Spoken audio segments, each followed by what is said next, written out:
Welcome into Pac-12 Preview. I am Michael Carritenuto here on the Sideline Sports Network as we get rolling. Yes, it is Friday, so happy Friday. And bowl season is upon us. Yes, it is.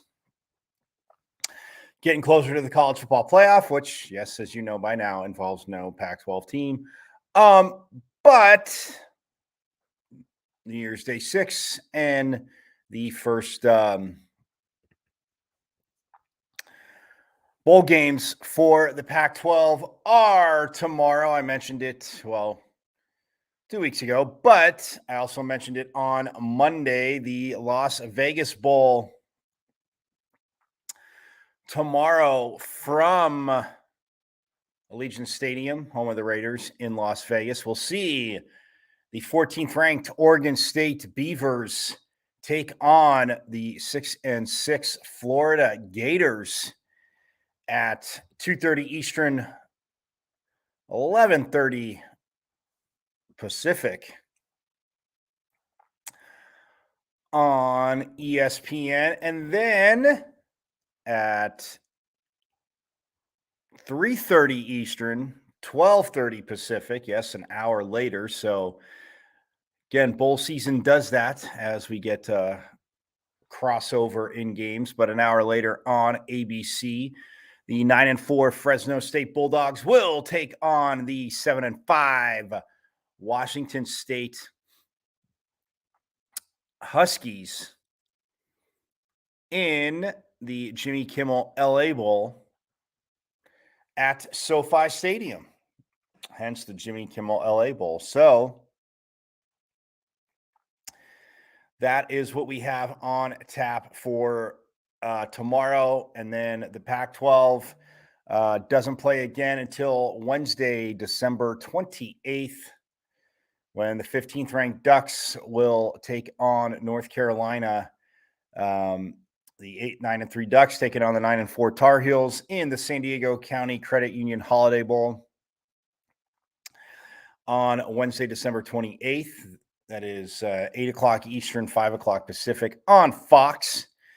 And then the next day on Thursday, December 29th, the 12th ranked Huskies, 10-2 for Washington, take on the 20th ranked Longhorns, 8-4 in the Valero Alamo Bowl, which is at 9 o'clock Eastern, 6 o'clock Pacific on ESPN. Then Friday, December 30th, the birthday of one sister of mine. On Friday, December 30th, the 18th ranked and 9-3 Bruins take on the 8-4 Pitt Panthers in the Tony the Tiger Sun Bowl, and that is at 2 o'clock Eastern, 11 o'clock Pacific on CBS on Friday, December 30th. And on Monday, January 2nd, yes, in the New Year's Day 6, or the New Year's 6, but the 10th ranked Trojans, 11-2, taking on the 11-2 Tulane Green Waves in the Goodyear Cotton Bowl Classic, and that is at 1 a.m. Eastern, 10 a.m. Pacific kickoff there. And the granddaddy of them all, 5 o'clock Eastern, 2 o'clock Pacific, the 8th ranked Utes at 10-3 take on the 11th ranked Penn State Nittany Lions at 10-2 in the Rose Bowl, which is again 5 o'clock Eastern, 2 o'clock Pacific on ESPN. So just a heads up as to what Pac-12 teams will be playing. But like I said, they get kicked off tomorrow, the SRS Distribution Las Vegas Bowl and the Jimmy Kimmel LA Bowl. And Las Vegas Bowl sees Oregon State and Florida. The LA Bowl, Washington State taking on Fresno State. So that is where we are at with that as the like I said, the holiday season's here. Bowl season is upon us. And it is exciting to see, again, bowl games just because they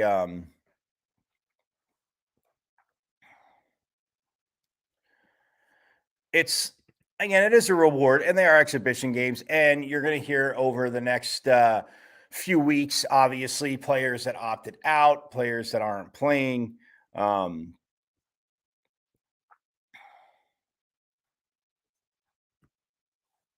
it's it's frustrating because I mean, growing up, yes, players played, but then you see some guys get hurt and it affect their draft status. And yes, before name, image, and likeness, and even with name, image, and likeness, it's one of those things where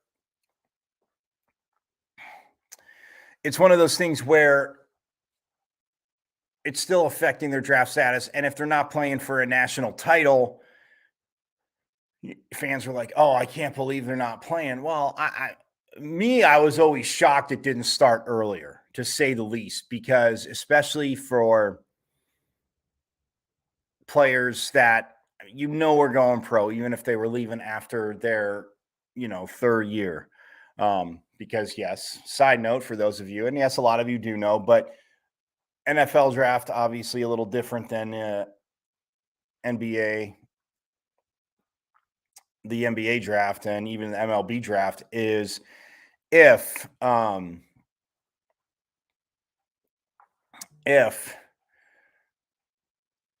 you have to it's 3 years after your high school class graduated that you are eligible for the NFL draft. So yes, a redshirt sophomore, if back in the day you saw slots like, oh, he's only a sophomore, he's going out. He's a redshirt sophomore, and that redshirt is that year. So it is 3 years after your high school graduating class is out that you can enter the NFL draft. So either obviously a true junior or a redshirt sophomore could enter the draft. And then even if you saw a senior entering the draft, I'm surprised it didn't happen long ago, because again, to win, the closer you get to New Year's Day, obviously those are bigger bowl games, and teams, if you win that before the BCS and the playoff, to overstate the obvious, voting on a national champion. And a few times they were split, other times they were unanimous national champions. But yeah, when you look at it, again, not surprised that you're going to see some players sit out, and a lot of players ready to enter the transfer portal. So obviously, if they entered the transfer portal, they are not entering the draft. So that's a whole nother avenue to look at, because quite a few of them, yes, want to get ahead of it and get ahead of the transfer portal and see where they might end up and what they again might be where they're going. So yeah, if you enter the transfer portal, it is one of those things where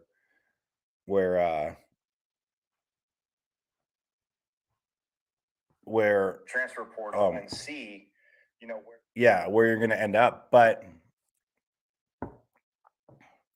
when I look at it too, and look, a lot of fans of teams are going to say, "Oh, yeah, you want to win that bowl game," because a lot of times it's against whoever it's against, the other conference that you're playing. You always hear, "Oh, bowl records for conferences," and then you always hear the other half. They brag about it, but then you also hear them.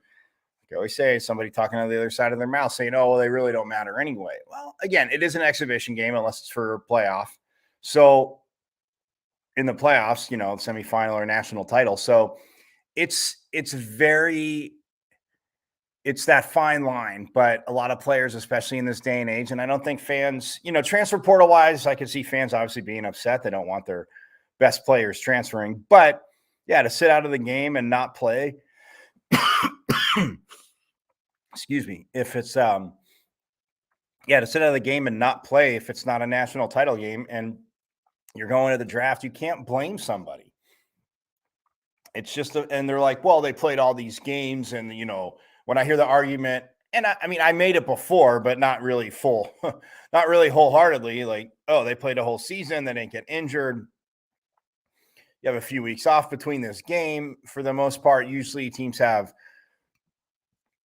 and granted, you at least have at least 2 weeks off, 2.5, sometimes 3, and then pretty much 3.5 up to a month off. So then you figure, okay, yeah, there are those extra practices, and granted, coaches aren't going to go. Yes, you're going to practice, you're going to be sharp, but you're not going to go crazy and go hard. But not that they are going to go hard, but I'm saying they're not going to get pushed it. It's not like it's obviously fall camp. So that being said, to me, I've made the argument where, well, they didn't get hurt during the season, but it's just another 2.5 weeks of practices. It's another 2.5 to 3 weeks of practices, and then another 60 minutes to where, unfortunately, they could get banged up. And if you're going to the draft, then you're going to be, if you're projected, I mean, nobody knows, of course. I mean, we all know the NFL draft, and I've said throughout the years, for those who don't know, it's to overstate the obvious, liar's poker, because, oh, so-and-so is going to take him, or so-and-so says they're interested in him, or, oh, there's a visit for this, whatever. It's could go a million different ways, but players know they're going to be drafted high. And yeah, you're not going to cost yourself millions of dollars playing in an exhibition game. And now, on the other side of that, do I think those practices are huge for the freshmen that may have played, and a lot more freshmen obviously playing coming in this year, but even for the freshmen that are redshirted, does it benefit the whole team? Yes, but to benefit the younger players, to get those extra, 12 to 14 practices, that even after a season, but I mean, you still have that time off, but to get those extra practices, then you get the bowl game, then the calendar turns, and now you're charging into spring ball. So that aspect of the bowl game and practice is absolutely huge. So yeah, advantage, disadvantage, but nonetheless, we're in bowl season. So I digress to where we are. And like I said, Oregon State and Florida getting it kicked off tomorrow in the Las Vegas Bowl. And then right after, an hour after they kick off, Fresno State and Washington State in the Jimmy Kimmel LA Bowl. So going to step aside real quick. When we get back, we will hit both those games and preview it from the side of the matchup and everything, and see again what we think might happen. But yeah, so Florida, Oregon State in the SRS Distribution Las Vegas Bowl, and Washington State, Fresno State in the Jimmy Kimmel LA Bowl. So we'll step aside and hit those right after these messages.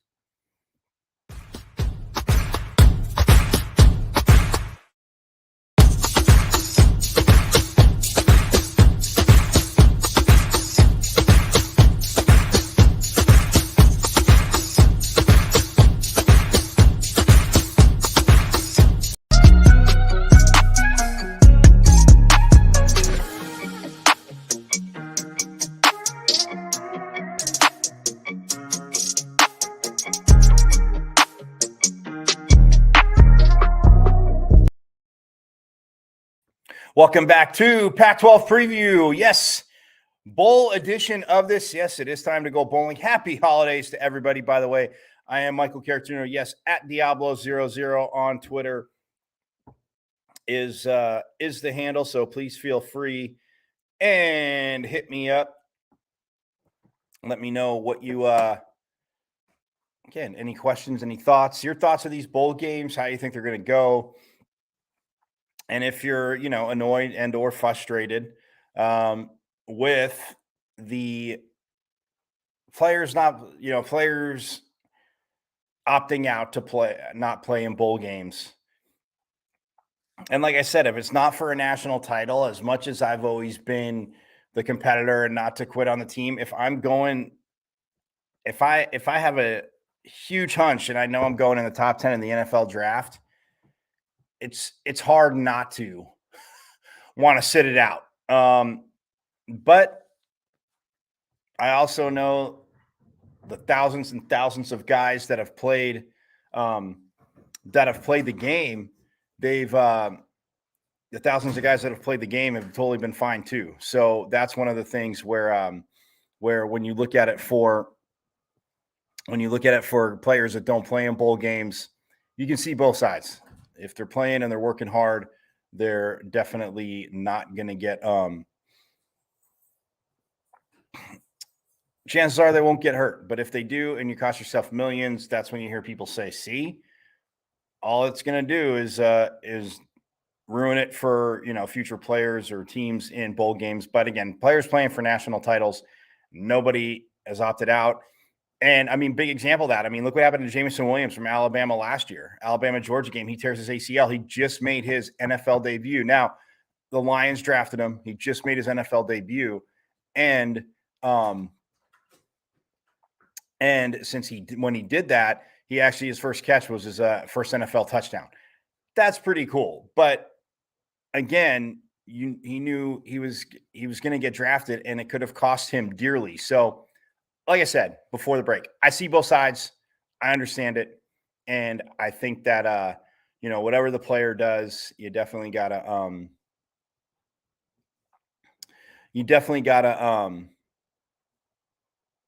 be supportive of what they do, because it's their professional life, and it's like basically them coming to tell you how to handle your professional life. So that is that. But let's get to the bowl games. As like I said, the SRS Las Vegas Bowl between Florida and Oregon State, as the Gators finished 6-6 this season. They do have one win under their belt against a Pac-12 school, and as we know, that is Utah. But when we look at Florida this season, they beat Utah 29-26, turned around, lost to Kentucky 26-16. They beat South Florida, held on by a field goal 31-28, lost to Tennessee 38-33, beat Eastern Washington 52-17, turned around and then beat Missouri, lost to LSU, lost to Georgia, beat A&M, which by that point, Appalachian State had already beat A&M in a complete mess, destroyed South Carolina 38-6, but then dropped their last two, lost to Vanderbilt. That's a tough loss there. And then the rivalry game with Florida State. Florida State outscores them 45-38. So 6-6 again overall for Florida. Some obviously very good wins. I mean, in the Utah game, and then South Carolina charged on late in the season, but you get back-to-back wins. And again, not that A&M wasn't crazy good, but Florida dominated that game 41-24. But yeah, losing to Vandy 31-24 and then turning around and getting outscored by Florida State, that is absolutely huge. So that's where the Gators are at. And for Oregon State, yes, you very well know that they've done this season. They got off to a 3-0 start, beat Boise State, beat Fresno State, who Washington State will be playing, and then beat Montana State. They turn around again, turn the ball over a ton, but only lost to SC 17-14, and then turn around and got boated by Utah 42-16, but then rattled off 3 in a row after that, had a battle back to beat Stanford. They beat Stanford 28-27, then they beat Washington State 24-10, then they destroy Colorado 42-9. Another field goal loss to Washington. That was a tough loss for them, 24-21. Then they handled Cal 38-10 and beat ASU 31-7, and then charged back in the rivalry game against Oregon to beat the Ducks 38-34 after, as you know, you've seen it here, trailing 31-17 going into the fourth, and they outscored Oregon 21-3 to get the victory in that game, close out their season. And for the Beavers, again, just a hell of a season when you look at it with what they did and how they were able to do it. I know I talked about it last week. Jonathan Smith got a pay raise, double his salary, and he again, a 6-year, $30.6 million extension. So going from over 2.4 a year to a little over $5 million a year for Jonathan Smith, the head coach of Oregon State, well deserved. And again, and another thing bowl game does, I mentioned that, obviously help with recruiting, especially you can get a lot of local recruits to trip out and see bowl practice and see the facility, and obviously maybe a few recruits go to Las Vegas and they are able to see the game. So yeah, that part of it is huge. But yeah, I mean, you look at and again, a guy that had a wait his turn from early in the season, but Damian Martinez for Oregon State, 158 carries on the season, 970 yards, and 7 rushing touchdowns. That is again a heck of a year for Mr. Martinez. And again, he came on later. Again, they had some injuries at running back, injuries at running back, and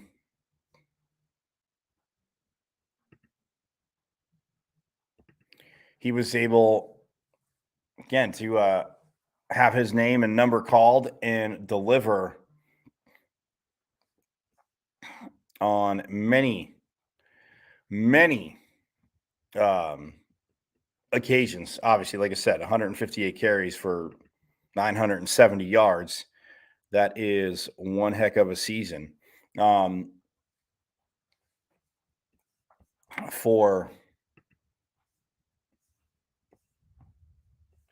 for that young man. And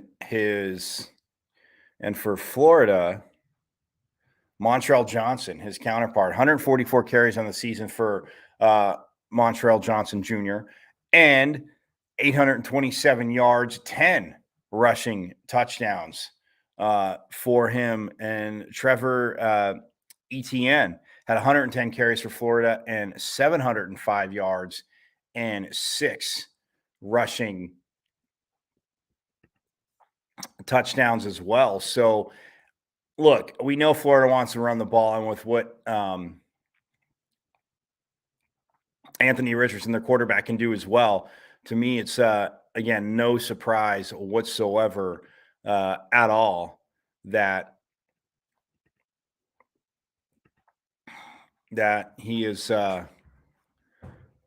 that they might try and run the ball on this Oregon State defense. And when you look, like I said, Martinez finished third in the Pac-12 in yardage, 158 carries for 970 yards. And like I said, the 7 rushing touchdowns for Damian Martinez. And also Jam Griffin. Again, don't know if Griffin will play, but 84 carries for Griffin, 486 total yards, and 5.8 yards per carry for him, 3 rushing touchdowns. So again, both teams have no issues, as you can see there, running the ball. And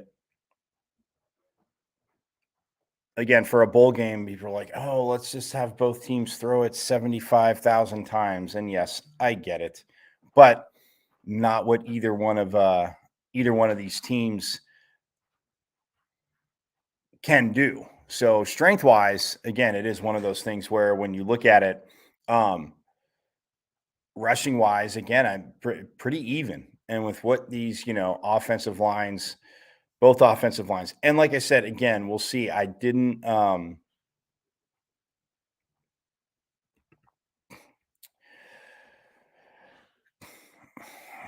I haven't seen any reports of, well, players not playing in certain games, yes, but I haven't seen any reports of that um,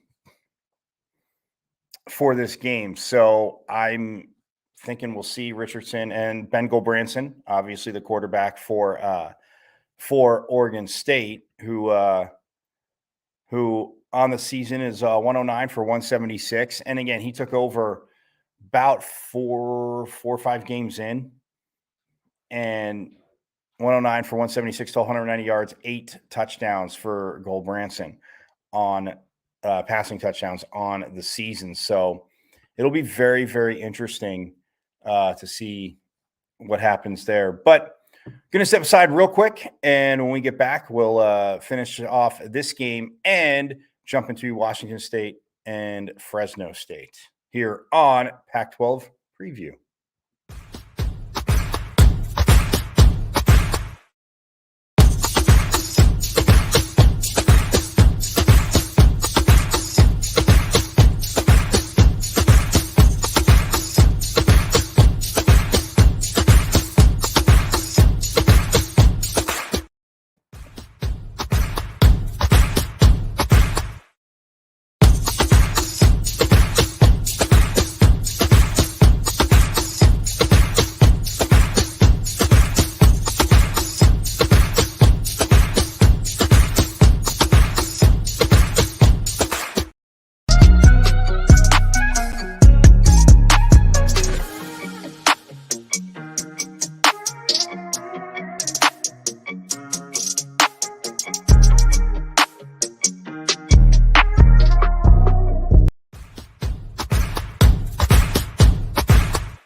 All right, welcome back to Pac-12 Preview here on the Sideline Sports Network. Yes, I'm Michael Carastanudo at Diablo00 on Twitter, and we are breaking down the bowl matchup.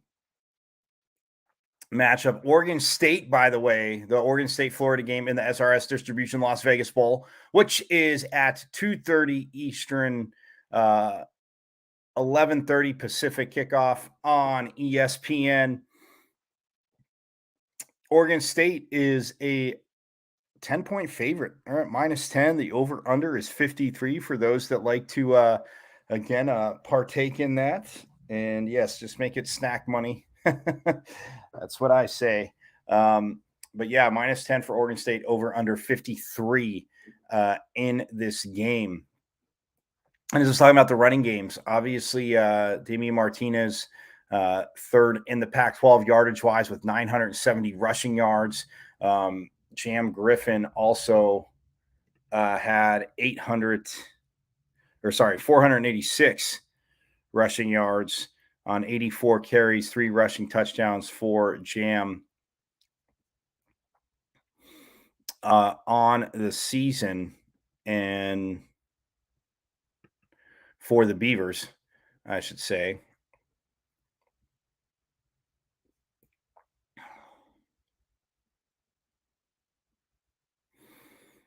And yeah, didn't play much against ASU, but did play against Oregon, and he had 8 for 75 in that game. So did Jam Griffin. So it's one of those things where when, again, even as a secondary option too, Damian Martinez. Uh, like I was saying, it's pretty huge. Side note, ex Valaday, who's headed off to the NFL draft, the transfer from Wyoming at ASU, actually had the most rushing touchdowns in the Pac-12 with 16, or well, I should say, yeah, rushing touchdowns, 16. And then Bo Nix, Zach Charbonnet, and Cameron Davis of Bo Nix and Zach Charbonnet were tied for second at 14 rushing touchdowns. So, yeah, and Valaday second in yards too on the season with 1,192. Charbonnet finished with 1,359. So, yeah. But nonetheless, talk about Damian Martinez, Oregon State. So just a little side note there. But yeah, I mean, this game I find very interesting because especially when we look at, again, we talked about what both teams can do rushing.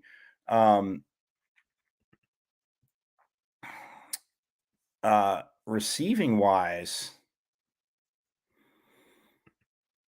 for Florida,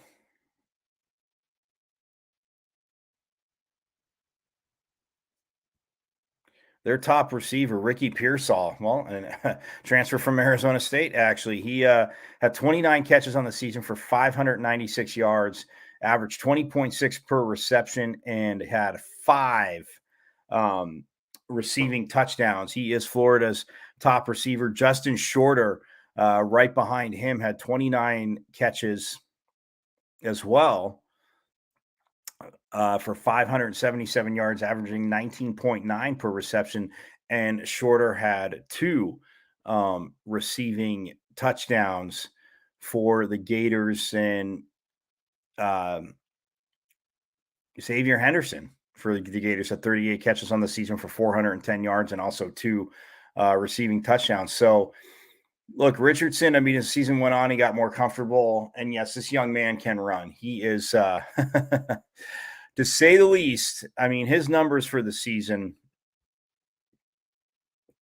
Anthony Richardson, he was 170. He completed 176 of 327 passes, 53.8%. So not the highest there, but for 2,549 yards.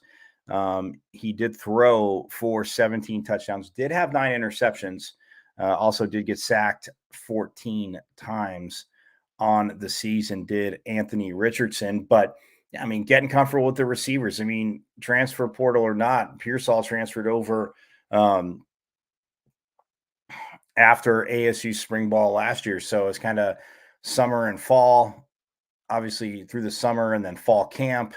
But getting on the page with same page with Anthony Richardson. So, and Richardson on the season as well, rushing wise, I want to say, oh yeah, no, he didn't have 8. That was Montrell Johnson.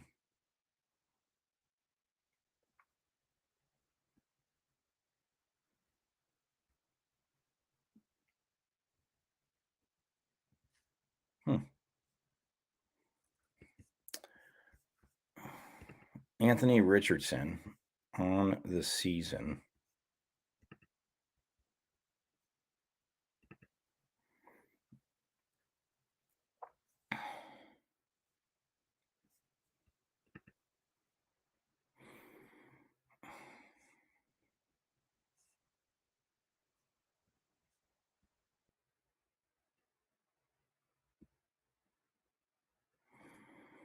Yeah, 9 rushing touchdowns. I will say that. He rushed for 654 yards this season, did Richardson. And like I said, the 9 rushing touchdowns on 103 carries. So averaging 6.3 per rush is what did Anthony Richardson this past season.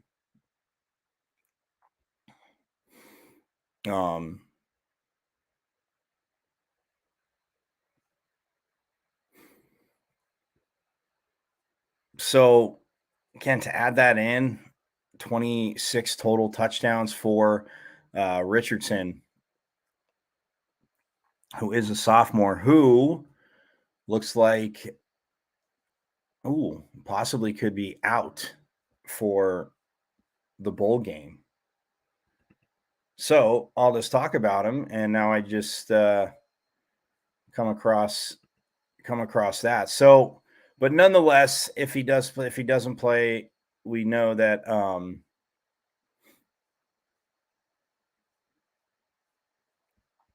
was gonna say if he doesn't play, then it'll be very interesting to see what the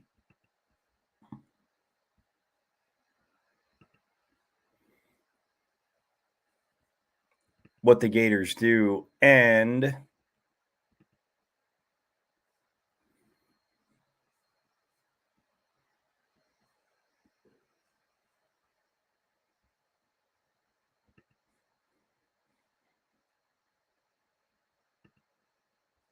what the Gators will be able to do. Um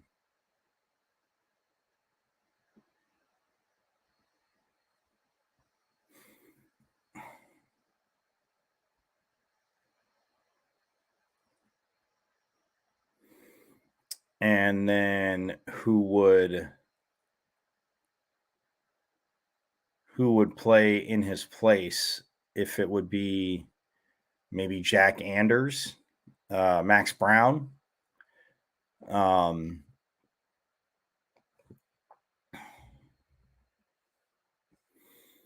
But yeah, for Florida, that's where they are at. But for Oregon State, and like I said, Ben Branson has had in filling in, has had a pretty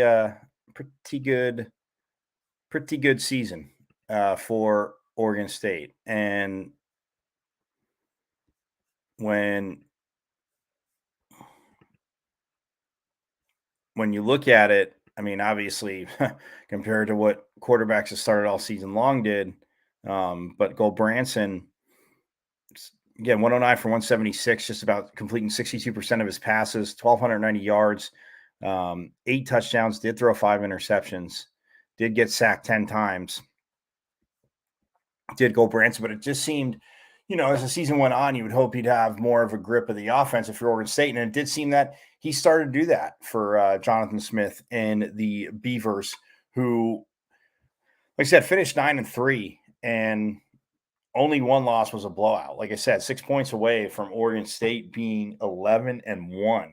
So, people say, "Oh, coulda, shoulda, woulda," but yeah, I'm not saying, "Oh, they lost by 10 here and 13 here, and oh, this play or this late score." This No, I mean, two losses by field goals to USC and to Washington. So, like I said, you're 6 points away from being 11-1, and who knows? Maybe obviously we would have been playing in the Pac-12 championship game, maybe playing in the playoff. But and that's why you can connect the dots as to why they extended Jonathan Smith. That is a hell of a job that he did there. But yeah, Branson, I mean, as the season went on, definitely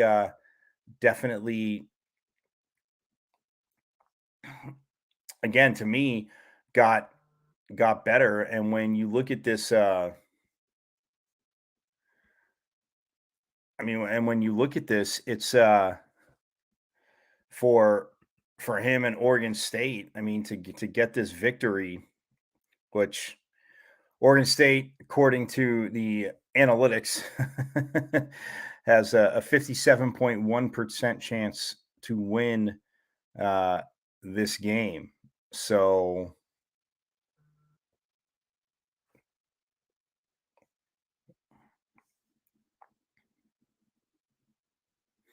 like I said, Oregon State -10, the over under 53. 53 in that game. So, I mean, you look at points per game, pretty much even. Oregon State at 32.4, Florida at 31.8 points allowed per game. Oregon State, the slighted little bit of an advantage there. 28.8 for Florida, 21.4 for Oregon State. Florida giving up 441.2 yards per game. Oregon State just an eyelash under 400 at 399.6. Total passing yards, Florida 227.5, Oregon 200.4 on the season. Rushing yards 213.7 for Florida. Again, talking about that, what they can do. And then 199.2 for Oregon State. Yards allowed. Florida allowing 415.8 yards a game. Oregon State only allowing 342.3 yards a game. Pass yards allowed for Florida, 239.7. For Oregon State, 228.3. And the rush yards allowed, 176.2 for the Gators, 114 for the Beavers. So getting after you. I mean, if you can, and knowing what your opponent wants to do, if you can shut them down, then you have a heck of a chance. And like I said, Montrell Johnson Jr., this young man wants to is capable to tote the rock. So yeah, in their last 5 games, Florida, by the way, is 2-3. Oregon State, again, 4-1 in their last 5. They only lost to Washington, like I said, 24-21. So I think Oregon State wins this game. I definitely can see it. Just the way they've played, what they're defensive numbers right there. You saw them, but I just like how Oregon State's been a very, very complimentary football team all season long. Their defense early on definitely, I don't know if I want to say outshining, but keeping them in games, keeping it close. And again, their toughest game of the season, and their worst game, but Utah had a lot to do with that. I mean, they got trounced, like I said, 42-16 in Salt Lake City. But outside of that, every game competitive in every game. Obviously, won 9 of them, so did a heck of a job there. And then, like I said, the 3 conference losses to USC, Utah, and Washington. But man, I like what they're doing. And yeah, a Pac-12 show or not, believe me, I think again, Pac-12 teams can have struggles and lose, yes, but that being said, I do like Oregon State in this game. Our next game is the Jimmy Kimmel LA Bowl from SoFi Stadium, featuring the 7-5 Washington State Huskies and the 9-4 Fresno State Bulldogs. As again, Cam Ward, the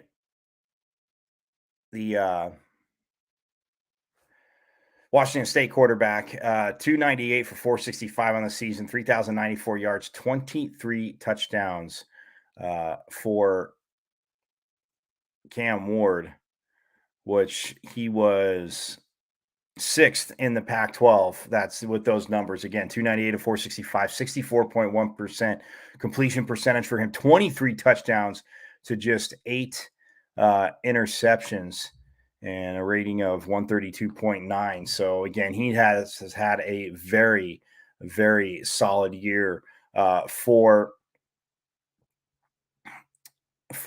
the Cougars. And rushing wise, Nakia Watson, 10th in the Pac-12, 130 carries on the season, 736 yards, 5.7 per carry, 8 rushing touchdowns for Nakia Watson. Again, their featured back, who, again, very, very solid, strong season. Also, Jalen Jenkins had 67 carries for 396 yards, 5.9 per carry, and just the 1 rushing touchdown. But still, again, another young man that they can go to. And receiving wise, if you weren't a Wildcat or a Husky, you were not in the or Jeremiah Hunter from Cal, but still, I mean, they dominated the receiving airways. But for Washington State, Jalen Polk was 15th in the conference, 38 receptions on the season, 649 yards, averaging 17.1 per reception. And he had 6 receiving touchdowns. And he was third in the conference in yards per reception at 17.1, just behind Mario Williams of SC and Tyora McMillan of Arizona, who was at 18. But yeah, that is a very, again, Jalen Polk though. So yeah, I mean, you look at defensively, Washington State. I mean, as a team, only gave up 22.4 points a game. Total yards allowed 394.1. They were 5th in the Pac-12. They were 3rd in points allowed, and they were 4th defensively in sacks, as they had 29 on the season. Did the Cougars, and the a matchup predictor when you look at these has Washington State at a 57.2% chance to win this game. The Cougars or Fresno State's actually 4-point favorites, and the over-under again in this one is 53 as well. So quite interesting there. Fresno State's quarterback Jake Haener, on the season, he's completed 228 to 314 passes, 72.6% completion percentage, threw for 2,616 yards, 18 touchdowns to just 3 interceptions for Haener. So this young man, again, another Fresno State quarterback throughout time. You look at Fresno State quarterbacks that have put up some insane numbers, and yes, Jake Haener has done that for them. Rushing, but you look at, I mean, this matchup overall, like I said, points per game, Washington State scored 27.8, Fresno State 30.7 points allowed, Washington State 22.4, Fresno State 20.5. Total yards a game, Washington State 375.8, Fresno State 395.1. Yards through the air for Washington State, 263.5. 269.8 for Fresno State. Rushing yards, 112.3 for Washington State. A little bit better for Fresno State, 125.2. Yards allowed a game, Washington State 394.1. And Fresno State at 351.1. Washington State gives up about 266.7 yards through the air. And Fresno State 193.3 through the air. And then rushing yards allowed, Washington State 127.4, but Fresno State 157.8. So interesting game here. And I like what, again, like I said, what Cameron Ward has done this season. Again, 23 touchdowns and just 8 interceptions. But you look at Haener, like I said, 18-3. Keia Watson, like I said, 8 rushing touchdowns for him. And then Jordan Mims for Fresno State. This season, he has rushed the ball 243 times for 1,161 yards, 4.8 per carry, 16 rushing touchdowns. So we will see what Jordan Mims can do in this bowl game too. But man, this to me, this is going to be, there's going to be probably some points scored, 100%. But man.